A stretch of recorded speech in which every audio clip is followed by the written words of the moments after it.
जय हिंद दोस्तों। आज इस वीडियो में इतिहास का सबसे महत्वपूर्ण टॉपिक आधुनिक भारत के गांधी युग के विस्तार से चर्चा करेंगे। यह भारत के लगभग सभी एग्जामों में इतिहास से आधुनिक इतिहास में गांधी से ज़्यादा पूछा जाता है। खासकर जो 17वां 71वां बीपीएससी होगा इसमें भी ज़्यादा इतिहास से रहता है। ये इतिहास सेक्शन से ज़्यादा पूछा जाता है या कोई भी एग्जाम इंडिया की हो। तो जानते हैं कि गांधी युग के पूरे विस्तार चर्चा करते हैं क्या है। तो जानते हैं कि गांधी जी का जन्म 2 अक्टूबर 1869 को गुजरात के एक छोटे से स्थान पोरबंदर के स्थान में हुआ था। उसके पिताजी का नाम करमचंद गांधी थे। अब देखते हैं मतलब उसको प्रारंभिक जीवन पढ़ाई लिखाई वहाँ के होगा, मतलब गाँव में ही 14 वर्ष तक। और फिर आगे की पढ़ाई के लिए बैरिस्टर के लिए वे इंग्लैंड गए। तो अब देखते हैं तो वे लंदन में बैरिस्टर पढ़ने के लिए 1888 में, फिर वह भारत लौट गए। 1891 में बैरिस्टर की तैयारी करके 1891 में आ गए, मतलब गुजरात आ गए तो बैरिस्टर बन गए। तो फिर 1893 में एक दादा अब्दुल्ला नाम की सिपाही जो अपना सिपाही दक्षिण अफ्रीका में करता था, वहाँ अपना केस लड़ने के लिए महात्मा गांधी को 1893 ईस्वी में दक्षिण अफ्रीका ले गया। तो वहाँ पर जब महात्मा गांधी जी जा रहे थे तो डरबन में, वहाँ दक्षिण अफ्रीका के एक स्थान है डरबन में, तो वहाँ पीटर मार्टिन एसोसिएशन है, तो वहाँ से उसको धकेल दिया गया।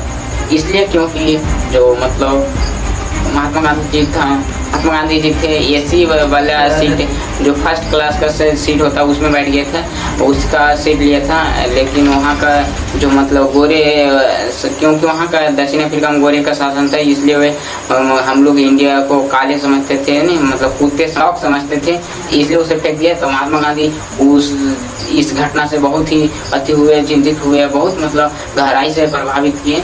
तो महात्मा गांधी के बाद पुनः वे भारत 1901 ईस्वी में लौट आया। और फिर उन्होंने बोला कि जब मेरा जरूरत हो तो दक्षिण अफ्रीका मतलब दक्षिण अफ्रीका वासियों से कि मेरा मतलब वो फिर बोला सकते हैं। तो 1902 ईस्वी में फिर दक्षिण अफ्रीका वासियों ने महात्मा गांधी को बुलाया। तो महात्मा गांधी गया तो वहाँ फिर एक फिनिक्स होम की स्थापना किया ताकि वहाँ लोगों को समस्याओं का समाधान किया जा सके, मतलब लोगों को एकत्रित किया जा सके। क्योंकि हम जानते थे उस समय कि भारत के बहुत से ऐसे लोग मतलब जो बंधुआ मजदूर और काम करने वाले लोग दक्षिण अफ्रीका में रहते थे, लेकिन वहाँ उसकी हालत दयनीय स्थिति में था। तो वे एक फॉर्म की स्थापना की। फिर उन्होंने महात्मा गांधी ने इंडियन ओपिनियन नाम की पत्रिका भी प्रकाशित की।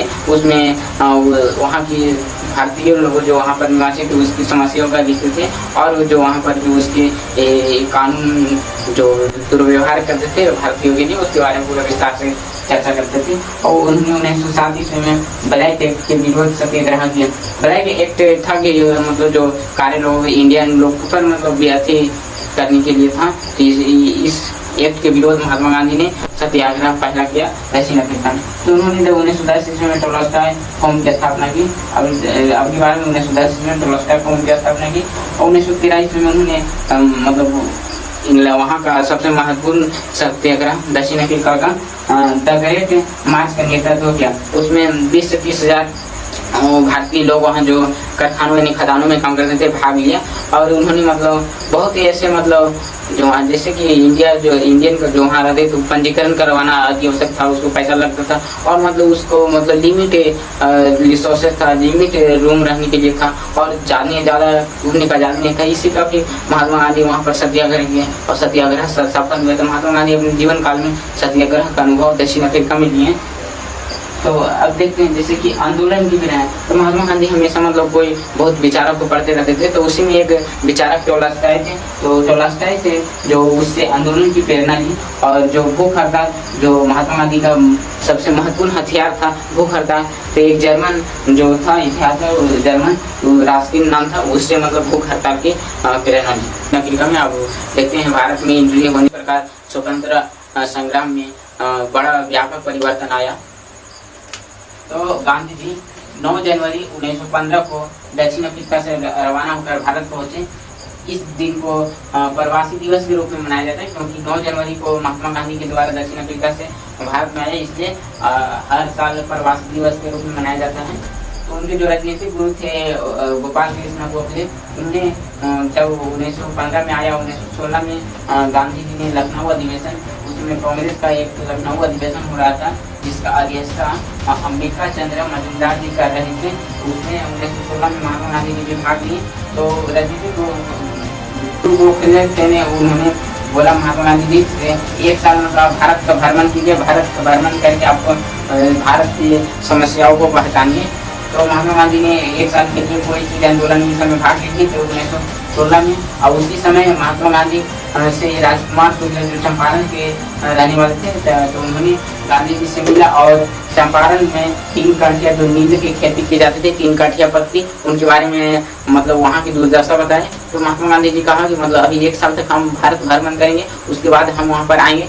तो इसके बाद 1917 ईस्वी में महात्मा गांधी और राजेंद्र प्रसाद, अनुग्रह नारायण सिन्हा, बहुत ऐसे लोग महत्वपूर्ण लोगों के साथ में महात्मा गांधी जी चंपारण पहुंचे। और उन्होंने मतलब चंपारण सत्याग्रह क्या था, बेसिकली चंपारण सत्याग्रह यह था कि वहाँ पर 3 काठिया प्रणाली था। 3 काठिया प्रणाली का तात्पर्य कि 20 कट्ठा में 3 कट्ठा नील खेती की अनिवार्य था। जो यूरोप का बगान जमींदार था, वहाँ का जो किसान था, वहाँ से जबरदस्ती 3 कट्ठा मतलब जबरदस्ती खेती करवाता था। लेकिन वहाँ पर जब उस समय मतलब कृत्रिम जो आर्टिफिशियल मतलब इस आर्टिफिशियल नील की खेती नील हो गया था, तो अब खेती करने की जरूरत नहीं था। लेकिन जो वहाँ के जमींदार थे वो ऐसी जमीन छोड़ नहीं रहे थे, मतलब टैक्स ले रहे थे, पैसा ले रहे थे। तो इसी के विरोध महात्मा गांधी ने वहाँ पर अति किए, सत्याग्रह किए।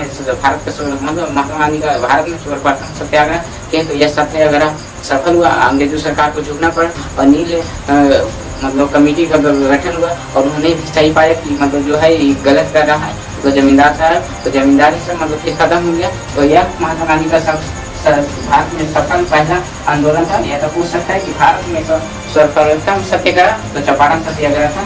तो इस मतलब सत्याग्रह से मतलब सफल सत्याग्रह उसमें सत्याग्रह ने महात्मा गांधी की कद को भारत में ऊंचा कर दिया। तो इसीलिए परिप्रेक्ष्य में रविंद्रनाथ टैगोर ने गांधी जी को महात्मा की उपाधि दिया, यानी बड़ा काम के लिए, मतलब कि अंग्रेज के विरोध बोलने का मतलब पहला ऐसा साहस व्यक्ति जो मतलब सफल आंदोलन कराए। तो फिर 1918 ईस्वी में खेड़ा सत्याग्रह, गुजरात के जिला खेड़ा, तो वहाँ पर खेड़ा सत्याग्रह किया। तो महात्मा गांधी के बाद दूसरा खेड़ा में सत्याग्रह किया, तो यह भी सफल सत्याग्रह था। तो यह क्या था, खेड़ा सत्याग्रह में यहाँ का किसानों को मतलब टैक्स मतलब उस किसान अपनी खेती करते थे। तो उस समय मतलब उस समय मतलब वर्षा की और अनिश्चितता के कारण मतलब फसल कम होता, लेकिन जो कि वहाँ पर अंग्रेज सरकार थे तो टैक्स कम नहीं कर रहे थे, जिससे मतलब किसानों को परेशानियाँ हुई क्योंकि वहाँ उतना उत्पादन नहीं हुआ। तो महात्मा गांधी जी द्वारा फिर यहाँ सत्याग्रह के यह भी सत्याग्रह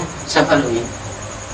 तो यह जो ये चंपारण सत्याग्रह, ये खेड़ा सत्याग्रह, तो यह पूरा विस्तार से जानेंगे तो उसमें रहता है, लेकिन यह अभी हम शॉर्ट में अब आगे देखते हैं। महात्मा जी द्वारा 1918 में अहमदाबाद मिल मजदूर आंदोलन किए। इसमें उन्होंने सर्वप्रथम भूख हड़ताल का प्रयोग किए।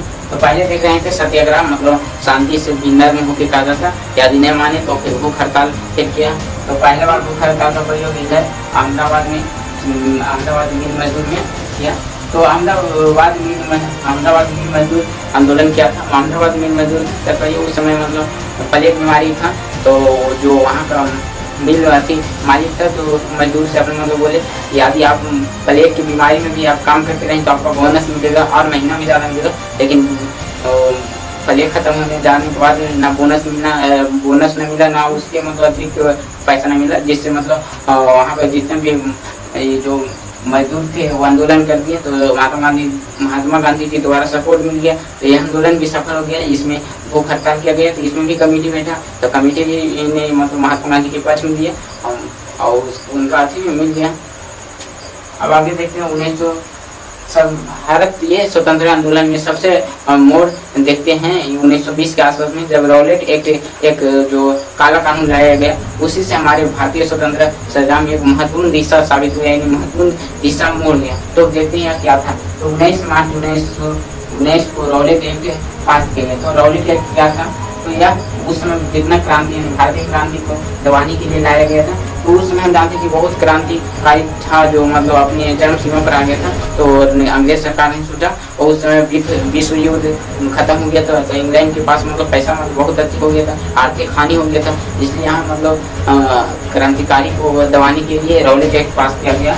सिडनी रॉलेट एक व्यक्ति थे उसी के अधीन में, तो यह जिसके तहत पुलिस किसी को गिरफ्तार कर सकता था, नहीं पुलिस किसी को शक के आधार पर गिरफ्तार कर सकता था, या इस कानून को बिना दलील, बिना अपील, बिना वकील को कानून कहा जाता था। और गांधी जी इस कानून को काला कानून की संज्ञा दिए।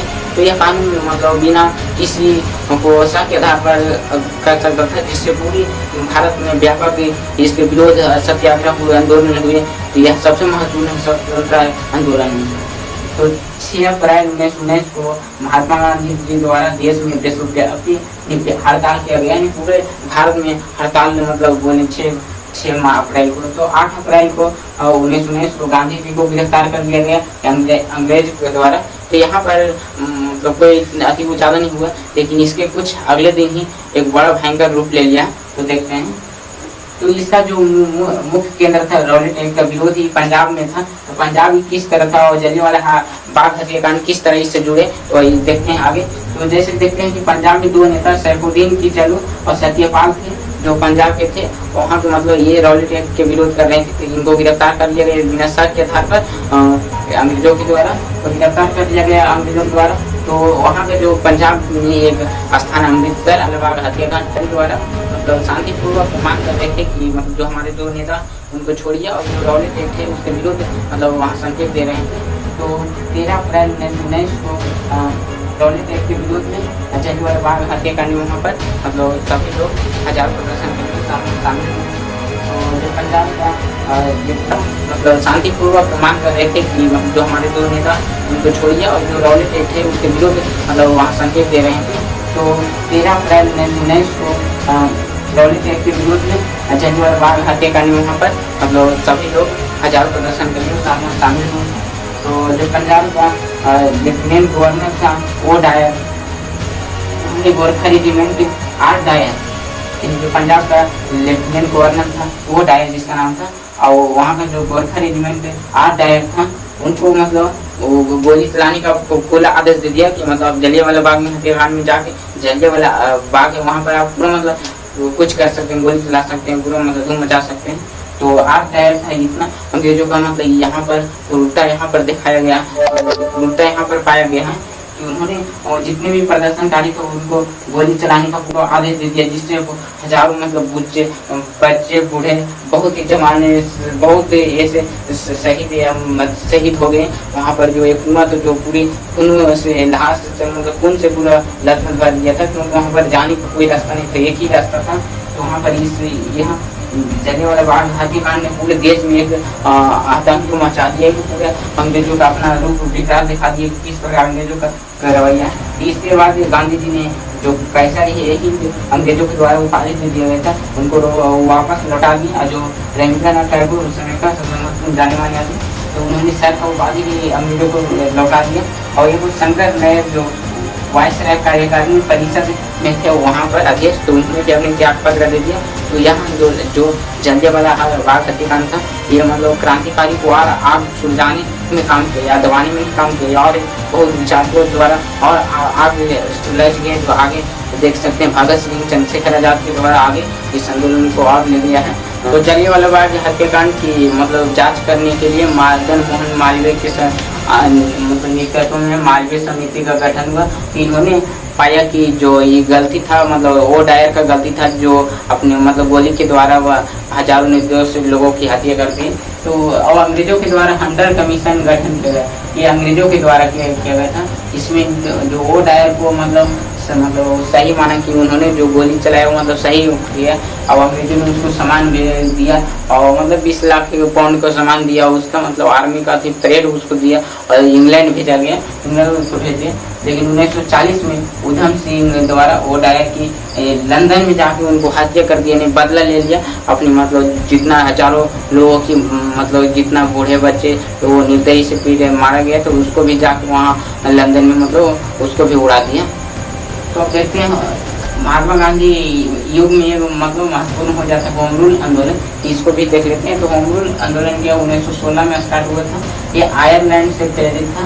तो समझते हैं कि होम रूल आंदोलन क्या और आयरलैंड से क्या प्रेरित है। तो अब देखते हैं होम रूल आंदोलन आयरलैंड से प्रेरित थी। तो होम रूल का तत्व होता है कि मतलब होम मतलब घर में जितना भी मतलब अपना नियम नहीं, राज्य में जितना और गांव इस शहर में जितना नियम है भारतीय का नियम लागू होना था, यानी पहले था अंग्रेजों का नियम, अंग्रेज द्वारा बनाया जाता था नियम और लागू किया जाता था। लेकिन भारतीय लोगों का मांग था होम रूल, जितना भी घर का होम का रूल है ये मतलब सभी भारतीय तय करेगा। केवल केंद्र में ही केंद्र सरकार जो अभी केंद्र सरकार होता है और उसे केंद्र में केवल अंग्रेज द्वारा कानून बनाना, और जो राज्य में है वो राज्य सरकार पर छोड़ देने, राज्य में जितना है उस पर छोड़ दे, प्रांतीय स्वायत्तता का मांग करता था। यह पहले चरण में तिलक के द्वारा, यानी जो बाल गंगाधर तिलक थे उनके द्वारा अप्रैल 1916 में महाराष्ट्र से जानते थे कि हम जानते हैं कि तिलक के मतलब प्रमुख इसका जो आंदोलन क्षेत्र महाराष्ट्र थे और इन्होंने शिवाजी बहुत उत्सव गणेश उत्सव थी चालू किए। तो महाराष्ट्र से प्रारंभ किया, इन्होंने पहले किया कि हमको मतलब स्वराज्य जन्म मेरा सिद्ध अधिकार है, इसको लेकर ही रहेंगे। इन्होंने मतलब प्रांतीय स्वायत्तता की मांग की, होम रूल का मांग की। लेकिन एक इंग्लैंड का जो इतिहासकार मतलब ब्रायन सिलोर था वो पत्रकार, उन्होंने भारतीय अशांति के जनक बाल गंगाधर तिलक को कहे, तो इन्होंने मतलब उस पर केस करने के लिए इंग्लैंड चला गया। तो 1918 के आते आते उनका मतलब जो होम रूल आंदोलन था वो स्वायत्तता खत्म हो गई। तो दूसरा चरण में इसका दूसरा चरण में जो थे होम रूल का दूसरा चरण में एनी बेसेंट के द्वारा चालू किए गए। जानते हैं कि हम एनी बेसेंट जो मतलब आयरलैंड से थी और यहाँ पर आए थे, उन्होंने भी मतलब वो अपने कहते थे कि जिस प्रकार अंग्रेजों के द्वारा आयरलैंड में होम रूल मतलब शासन दिया गया उसी प्रकार इंडिया में भी दीजिए होम रूल। यहाँ पर मतलब अपने स्वायत्तता लोग मतलब अपनी प्रांतीय लोग मतलब उसमें शासन करे, अपने नियम बनाए, आप केवल केंद्र में रहिए। तो इन्होंने होम रूल का आंदोलन जो चालू किया था जो बहुत जोर शोर से था, इसमें महात्मा गांधी भी थे, लेकिन प्रत्यक्ष मतलब इसमें योगदान नहीं थे महात्मा गांधी, लेकिन यह पूरा भारत में ऐसे हो गया। लेकिन 1918 के आते आते महात्मा जो अंग्रेजों के द्वारा उन्होंने गिरफ्तार कर दिया गया, तो धीरे धीरे आंदोलन खत्म हो गया। तो होम रूल आंदोलन खत्म हो गया। तो होम रूल आंदोलन का मुख्यतः उद्देश्य प्रांतीय स्वायत्तता था। आई होप आप इस गांधी जी का युग का जितना बताया उतना समझ गए होंगे। यदि और आगे चाहते हैं तो आप कमेंट करें, तो आगे इसका मतलब पूरे अगले पार्ट में इसको खत्म कर देंगे। तो मिलते हैं नेक्स्ट वीडियो में, जब तक के लिए जय हिंद।